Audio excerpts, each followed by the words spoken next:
દાહોદ જિલ્લામાં હોળીનો તહેવાર નજીક આવતા ધાર્મિક સ્થળોએ મેળા ભરાતા હોય છે, ત્યારે લીમખેડા તાલુકામાં આંબળી અગિયારસના મેળામાં ભારે ભીડ જોવા મળી હતી.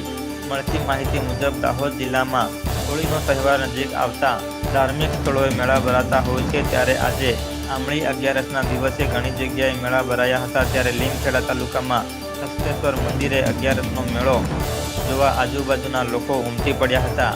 મેળાની મજા માણવા ભારે ભીડ જામી હતી અને મનોરંજન માટે ચકડોળો લગાવેલ જોવા મળ્યા હતા. મેળામાં જુદા જુદા પ્રકારના સ્ટોલો લાગેલા જોવા મળ્યા હતા. લોકો ખરીદી કરતા જોવા મળ્યા હતા. આ મેળાને જોઈને કહી શકાય કે પૌરાણિક રીતિ રિવાજો પણ ઉજાગર છે અને આંબળી અગિયારસના હસ્તેશ્વર મહાદેવના દર્શન કરતા લોકો પણ નજરે પડી રહ્યા છે.